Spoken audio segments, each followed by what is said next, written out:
Welcome to the Nerd Journey Podcast. Our goal is to help you, the technology professional, accelerate your career progression, increase your job satisfaction, and be more effective in your existing role. We want to bring listeners like you the career advice we wish we'd been given earlier in our careers. I'm John White, at VJourneyman on Twitter, sharing co-host duties with Nick Cordy, at NetworkNerd_. We're two former IT operations guys who have moved on to pre-sales roles with technology vendors. We have our opinions, but we also like to highlight the journeys of others and see what we can learn from them. We'd also like to ask for your feedback to make this a conversation, not a one-way broadcast. Email us at nerdjourneypodcast@gmail.com or DM us at nerdjourney on Twitter. So come join us on our nerd journey. Let's take a trip. Episode 343. Do you remember all the times someone took a moment to help you in your career? This is a lost art form in the tech industry, according to Jason Gass. In a world of tech layoffs, supporting others is even more important than perhaps it ever has been. Jason Gass once joined us as a guest host, but he's back this week to continue that story of life after experiencing a layoff. If you missed part one of our discussion with Jason in episode 342, we talked about his initial reaction to receiving the layoff news and some of the steps he took to process that over time. Jason shared his approach to the job search process and some of the helpful tools he leveraged along the way. And he did all of this while balancing his energy and emotions. This week in part two of our discussion with Jason, we'll talk about how to stay in touch with colleagues after a layoff, whether you were someone impacted or someone who stayed. And when you do a job search, you have to do a little bit of marketplace analysis. Jason gives us a readout of the technology trends people and employers were asking for and some of his perceived skills gaps. And how can we use that information not only in searching for a new job, but at our current company? Jason will share some of the steps he took that brought him peace of mind and freed him up to go full force into this job search. And then he'll talk about that lost art form, supporting others in our industry, and why is it that Jason continues to do it and puts such an importance on it. One more thing before we get started, you're going to hear the term partner used in this discussion. That is a technology partner. Think of this as a company that can potentially resell vendor hardware or software to end customers. They might also have a consulting arm that does professional services for a number of customers. Here we go with part two of our discussion with Jason Gass.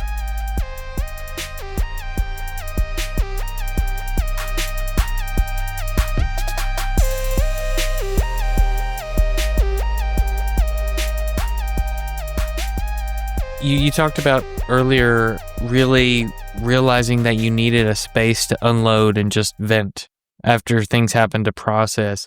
Were there other things that you wish the people around you would have done when this happened that maybe they didn't? Kind of teaching other people listening to this how they can better support folks who are in this situation. Yeah, I think this is pretty relevant. Whenever you've reached out or you do that green circle, or, hey, I've been laid off, you get a lot of the first emotional responses from people.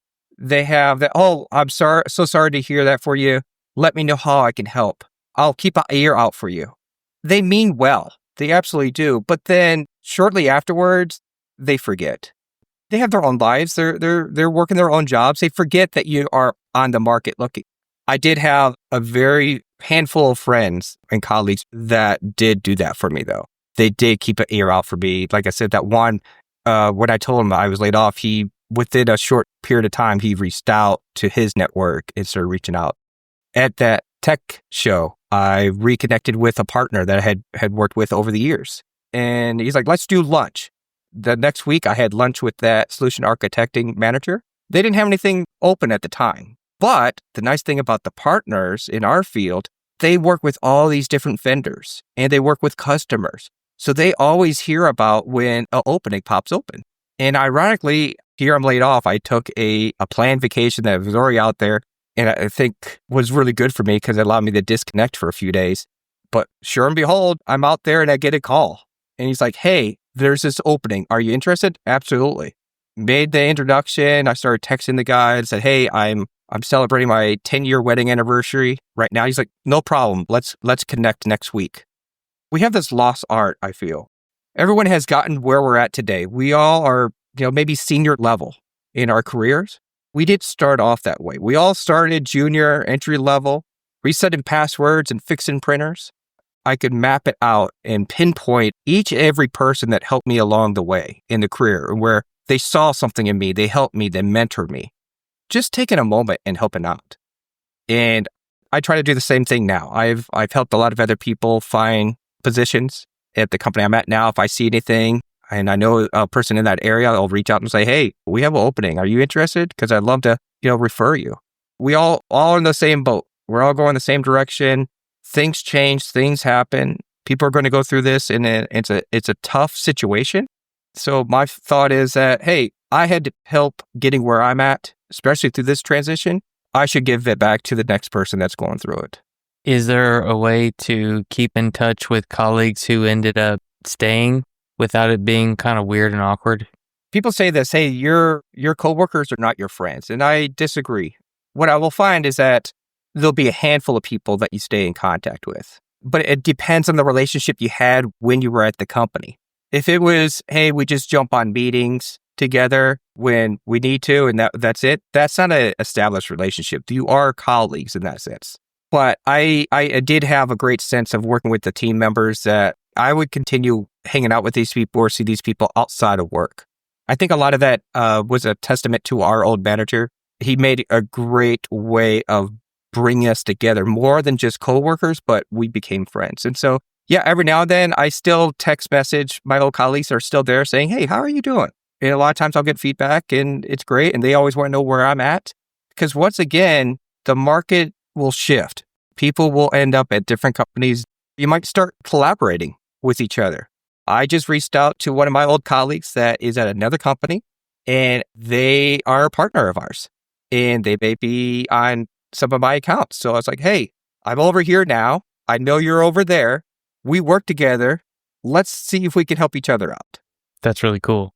If you were friends already, a situation like that shouldn't make you decide, well, I can't be friends with that person because we don't work at the same place, right? Yeah, you can always have conversations about things that aren't about work.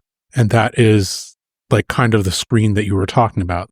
I would keep in touch with this person regardless. It's not like you have to talk about, company confidential things in every single conversation that you have. In fact, it's the opposite of the goal there. I think that, what you're talking about just makes a lot of sense. There's probably a limit to the number of people that you can actually keep in touch with too. And we're also at the mercy of that LinkedIn algorithm, for example, right? You don't get to see every single first person contact and their job updates. You just don't. Somebody else is making that decision for you. So you have to, maybe curate your feed and be a little bit more active too. When I first moved to Texas, I worked for a company and I left to go into sales engineering, but I left a lot of great coworkers. There was like 4 or 5 of us. I actually just had some of those colleagues over for dinner last week. They've all moved on to different companies. 2 of them are still there, but a lot of them have moved on to other companies in the area. Once again, we built that synergy up when we were there. So we have an ongoing group text message. And every 6 months, we try to get together, whether it's at a restaurant. I started hosting at my house because I'm in the middle of the Metroplex and I have a pretty nice setup outside. I do the main meal and everyone kind of brings a side. It's just one of those things that you can't keep in contact with all 10,000 people or at the company. You might be able to stay in contact with 5. I think that's a testament to life. There's quantity and then quality. I was on a webinar and I noticed one of the names. That looks like one of my old buddies from my old job. I'm wondering what he's doing. I hadn't really talked to him in a long time. So I texted him. I said, hey, are you on this? Because I see someone your name. He's like, yeah, I'm on this. And next thing you know, we started chatting. And it just tells that testament. It's like, hey, we had a good relationship in the past. It wasn't either one of our faults for going our own ways. Life just happens. You get a job, you get married, you have kids, you move to a new house, maybe in a different part of the area. You're not seeing each other day to day. But once again, we picked right up. I said, hey, I'm kind of interested in what you're doing now. Can we go to lunch next week? And he said, yeah, let's go do that. And I think it's a warning sign for all of us to try and make time to do those things. Because again, we get all the obligations of the day piling up on us, and sometimes we just don't make the time. I wanted to ask Jason, as you were looking for your new role, was there anything specifically from I need to fill this skills gap, or I'm missing this aspect of the roles that I'm targeting in my job search that I need to try and sharpen at the same time I'm hunting, or is that too much to do at once? As I started to apply or look at roles, I started seeing a gap. And I think it happens every time when you start going through this process, because once again, we get comfortable. We start forgetting about keeping our skills up. We get comfortable in just our space, our day-to-day, what we work on, maybe the products that we sell. We're really good at that, but what's happening outside of the marketplace? And I started seeing, I started lacking in certain skills. What I noticed was AI is really big. So everyone's starting to, really go down that track. And I saw containers, Kubernetes. This is a whole nother discussion, but what I've seen is that AI is going to help companies adopt containers. It ended up being what I would call the new cloud word, right? Back 10 years ago, cloud was the big shiny object. We were wondering around, hey, is this going to stick? I'm starting to see companies start adopting it a little bit more. So what I did was, I have a whiteboard behind me, is as I started going through jobs, I started noticing certain repetitive skill sets. And so I just started making a list. I was like, okay, this is stuff that either I start working on now, or once I get hired, I need to start going down this list to see what I need to apply. Two things happen. One, it might apply to my current role, right? It might help me move into the next role or a product set or a promotion. Two, it helps me stay relevant in the marketplace for the future. Maybe I should have asked this earlier, but did you consider the types of roles that you were applying to? Like, say, not just the role that you just came out of, but like being open to other different types of roles? I've been a sales engineer for some time. I also talked to some people about maybe doing that transition to a sales rep. That had always been on a back burner of mine. I still think that might be a career avenue for me. So I did do a couple interviews about that particular role, but I had to sit down and talk to the person about the role. It was something totally different. It also meant that I was going to be looking for some mentorship, because could I go in and do the role? Yes, but there's going to be some aspects that I haven't done yet. So that was definitely one option. Another option was I did consider just outside of the industry. Anyone who knows me personally knows that I love barbecue grills and cooking and stuff like that. And I thought about doing sales in the barbecue industry. And I did reach out to some of my connections, and I could have had the option to go down that route. Unfortunately, at the time, I would have had to move, and that just wasn't on the plate this time around. But it did open up options, because I found out, hey, they're moving their warehouses to Texas. They're expanding. And so my connections have said, hey, can you introduce me to the local folk, the local people, so that I can start building up those relationships, so that when I'm ready to maybe transition out of tech, I've already made, once again, really good networking connections. There you go. Planting the seeds of network connections already. I like Exactly. it. Were there other things that you had done in addition to the building strong network connections that you thought back on once this happened and it gave you some peace of mind?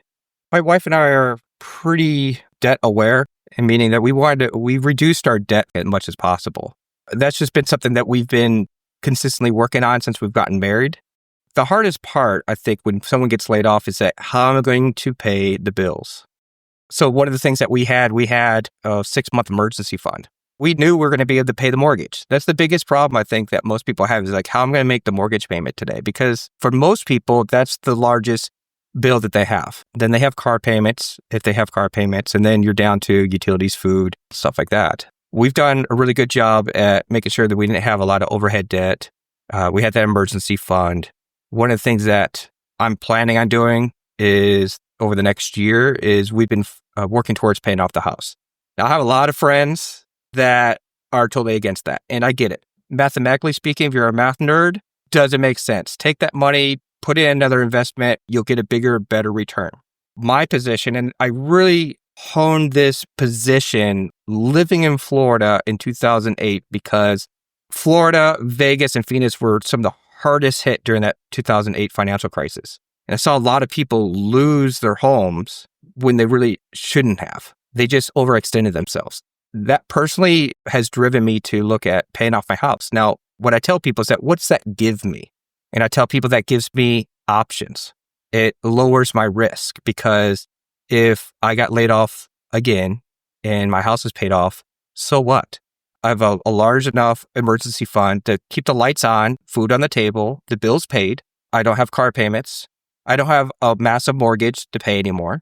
It gives me options where I could take a different role in a different industry at a less salary, or I can take a risk and change into a sales rep job. Instead of having, a high base, I go to more commission base. Some of the other things that we did when we did know that this was coming down is we did look at our expenses. Now, we didn't have a ton out of the way, but just like anybody else, we started looking at what can we kind of cut for now that doesn't really affect us. We had no shortage of streaming services, and we started cutting those back because, once again, I'm not focusing on watching TV. I'm focusing on finding a job. And when I'm not finding a job, I started studying, I started reading, or I was at networking events. I didn't have time to watch TV and Netflix. We had a really nice gym membership down at Lifetime, but that was like a few $100s a month. Now, we just exchanged that. We started realizing, you know what?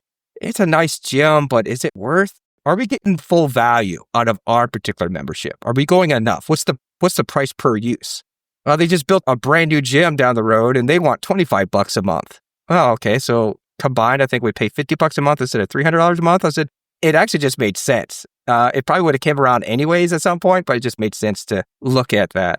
We ate out a lot when I was working because of time crunches. Well, now I'm at home.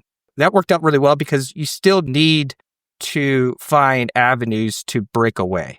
You can't apply for a job for 8 hours a day. You literally run out of jobs. So you still need avenues. I love to cook anyways.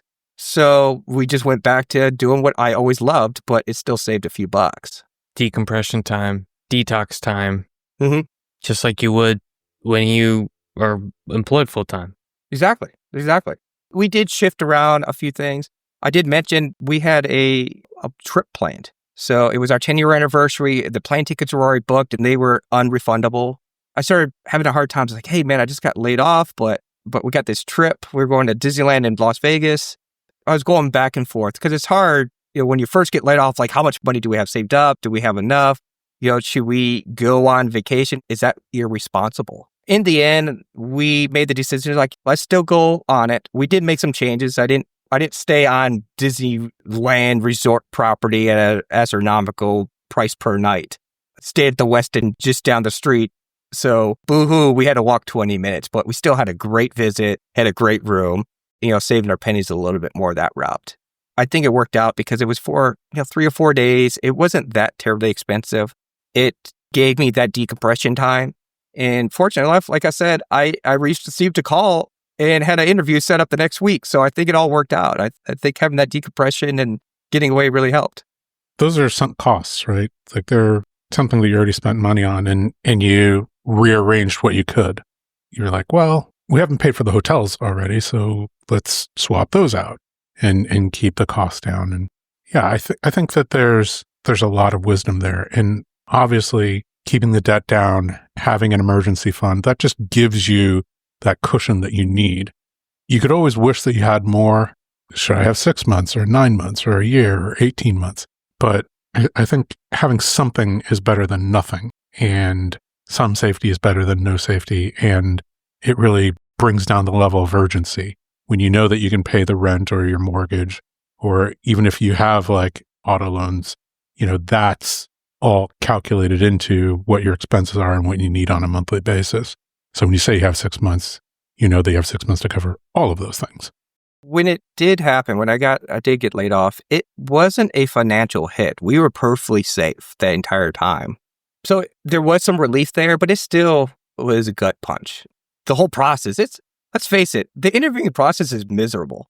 Right? You got to go through, you got to talk to the recruiter, you got to convince them, then you got to talk to the hiring manager. They're great. And then they want to do a panel interview and you could spend weeks. Some of these places that I interviewed with took 6 weeks, 8 weeks.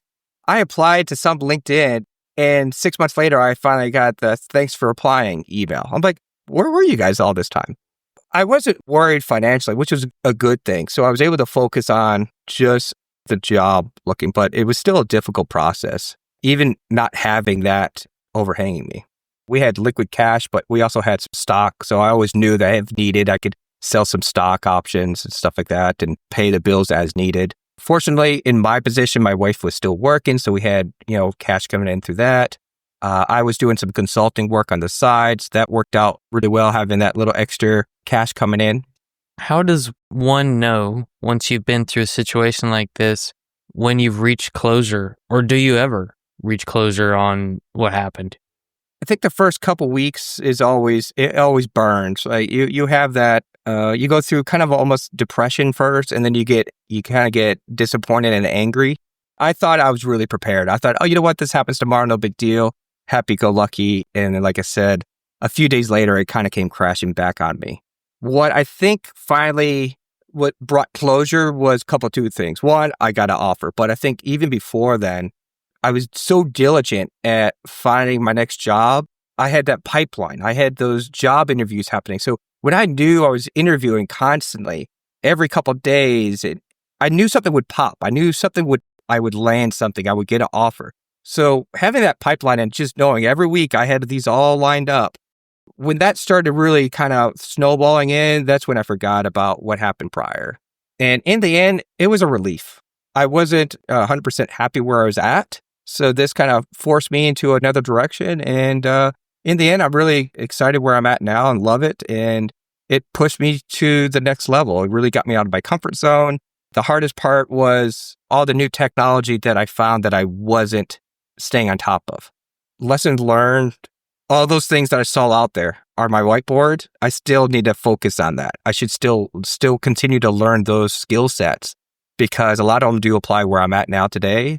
It applies to my customers, what they're dealing with, and it keeps me valuable in the marketplace. The double check mark. Mm-hmm. Do you wish that you had, or maybe you did, and so maybe that's the question, I guess continually interviewing even when you already have a job? It's a double-edged sword. I don't think that you want to be at the same level where you're interviewing constantly like I was, because it's another job. It's just unsustainable. But I do feel it's important, especially this is where your networking comes in play. You're not going to find your next job, I don't think, by just going randomly on some company website and filling out a form. It's who you know. So as you network, you hear through the grapevine once again, hey, there's this opening over this company. Would you be interested in? Those are the things that where you start tapping on the shoulder. And I think those are the ones that are important to take a step back and say, you know what? I'm happy where I'm at, but it's worth a conversation, or it's worth going and having coffee and making that connection. Maybe it's a great opportunity that you didn't know about, and it might move you outside your comfort zone into the next level. Or once again, what I learned through this whole process is that you make a great connection. And maybe it's not the right time right now, but who knows what 6, 8, 12 months down the road, something might happen. You might end up getting laid off and you're like, hey, you reach out to that person. Hey, I remember us talking about that position. It wasn't the right time. I'm now looking. Do you have anything open? Have you heard anything? So the biggest thing I think is knowing your value, what you're worth, what the marketplace is willing to pay for you, what the skill sets they're looking for, staying on top of all that. And then you can just make the conscious decision and say, hey, am I happy where I'm at? Am I hitting all the check marks? Or what's happening outside? What's happening in the marketplace? Maybe I should see what's happening out there. Got it. So it's not so much as, maintaining this like unsustainable level of like actively looking, but every once in a while when somebody reaches out to you, maybe it's a few times a year to say, yeah, I'll listen. Especially when it's one of these contacts that you've nurtured and you want to see what they have to say because you value their opinion. You should be always open for a phone call. I think it's worth listening to someone to hear what they have to say. And if they thought enough of you and think, hey, you would be a good fit, I think that's very valuable because they obviously have a good high opinion of you. And then to your second point, you can kind of see what the job listing is because, presumably there's a job listing and you can kind of hopefully, look into what the compensation is and get an idea in the marketplace, what people are offering for that set of skills maybe via Glassdoor, or maybe they're also offering that job in a state that requires them to disclose expected salary, so you can kind of see where you're earning and where they're offering and make a determination. Like you said, keep your eye on the marketplace. Yeah, and I think it's important is that if you keep an eye on the marketplace, that comes relevant to your current role, because we do annual reviews, right? We all do those. So being able to sit down and talk to your boss or have a game plan with your boss, saying, hey, this is what I'm seeing out there, right? You can build it as part of your game plan with your manager about, hey, maybe that means, hey, if I go get these skill sets, can I get a bump in my pay? Or is there a role within the company that I can move into? Just because you know what the market is on the outside and the skill sets they're looking for doesn't mean that you can't take it internally and have a candid conversation and see if you can better yourself within the company. I like that. Absolutely. Are there any final lessons learned that you'd like to share with the audience, or anything you wish you'd done differently that we didn't talk about? I know you said you wish that you'd taken more time for it to land emotionally up front. Yep. So maybe we can generalize and just, if we're going through something like this, we need to give ourselves space, like maybe more space than we think that we need for emotional reactions. Yeah, and I think that's important for when you hear other people get laid off as well. I'm sure people want to reach out and be helpful, but be conscious of that as well. You may not want to reach out the next day because they're still processing. They may be a good frame of mind. Ping them the next week, right? Give them that 5 days. So I think that's a back and forth. But yeah, I think it was valuable for me. I hit the ground running, but it was exhausting. I don't think I even took the weekend off. That whole weekend I was polishing my resume. LinkedIn, I started looking at what can I study. I just went 150% into it. And for what? I could have really taken, 3, 4, 5 days and allowed it to sink in. Like I said, you get anxiety, you get anger. So go out and run, go work out, whatever you do to release that. Because I think it did build up. It did cause some, fights with my wife just because I was getting frustrated and because I didn't take that time early on. I think that would have helped there. Some of the other things I probably would have done differently, I found out I live in my Outlook, my email. And so a lot of those colleagues that still exist, I only knew how to go into Outlook and type in their name and boom, popped open their email address. I didn't save my email and phone numbers of my colleagues. So then when I wanted to reach out to them, I was like, oh, I forgot to keep that person's phone number. Fortunately, I was able to reach out to other people and say, hey, do you have this person's number? I'm trying to reach out, see if they have an opening. I could go on LinkedIn and say, hey, I lost your phone number. We used to have Rolodexes and Palm Pilots. We used to have this stuff outside of just our work email. Now I get that you don't need to save maybe customer data, right? That's privacy and that's part of usually the NDA when you sign that you're leaving the company. So I understand there's certain contacts that you're not able to save, but I don't see keeping these connections in your phone. I should have been doing it all along, all those years there, because I should have had it in my cell phone because we were texting and stuff like that in the past.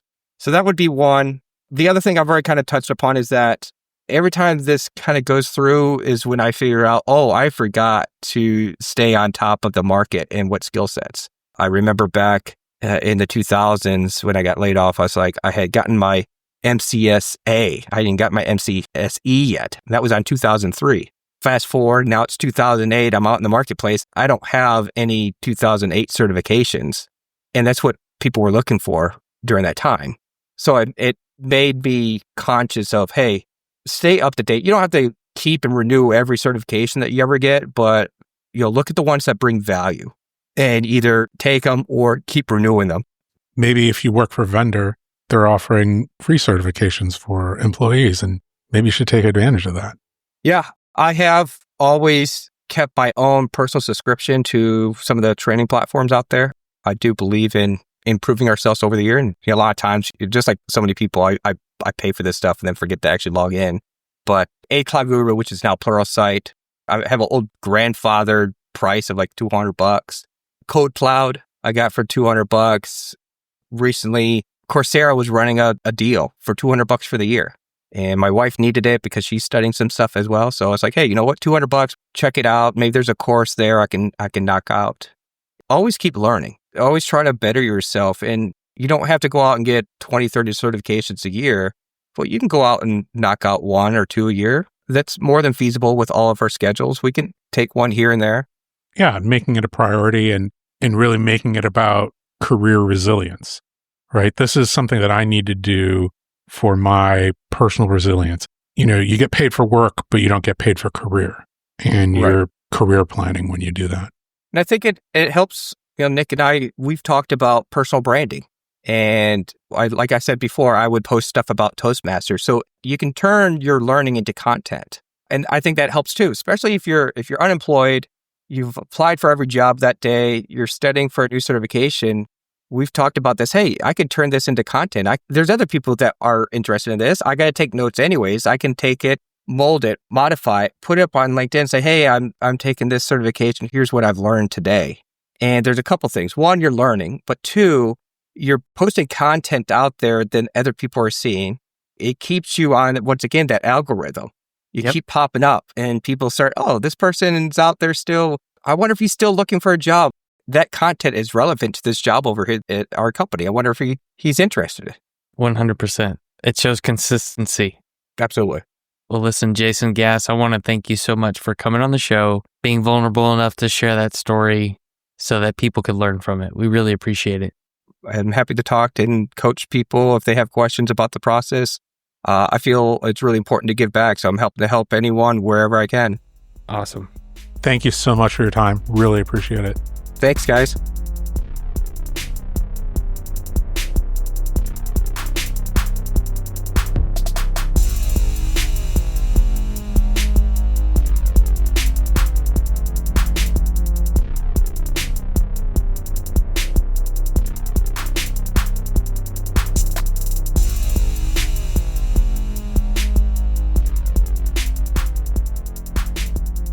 Let's just recap a little bit.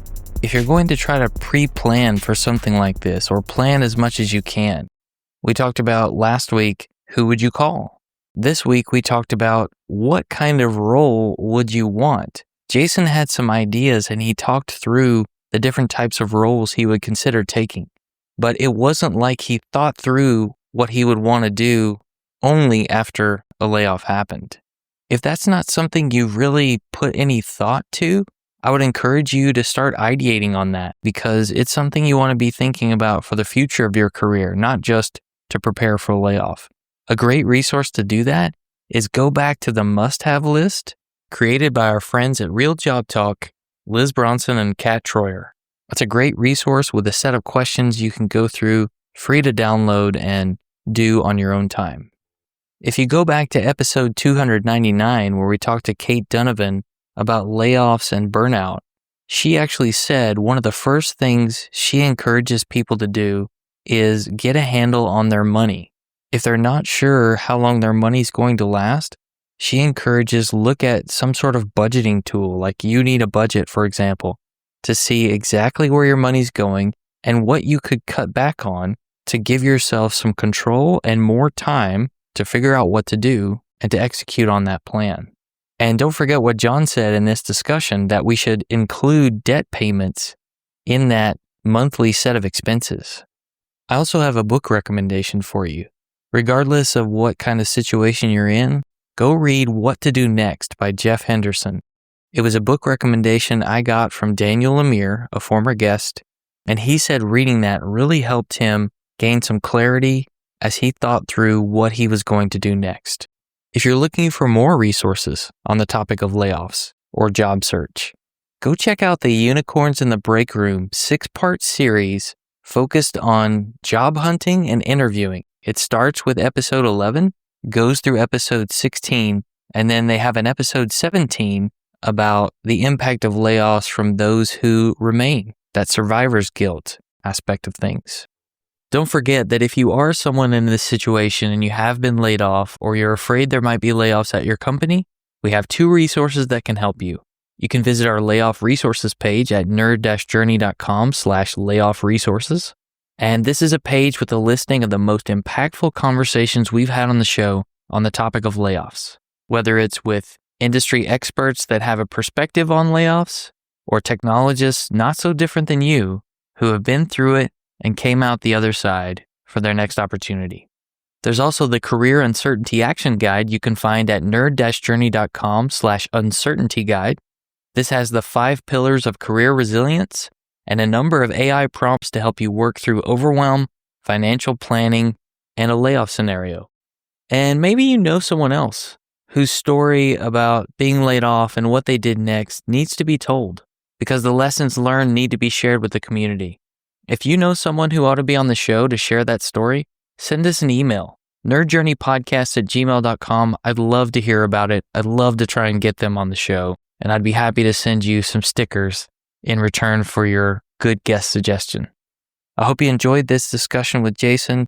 Kudos to him for having the courage and taking the time to share that story. We'll catch you next time. Farewell, listeners. Tune in next time as the journey continues. I'm John White at BJourneyman, for Nick Cordy at NetworkNerd_, signing off. Adios.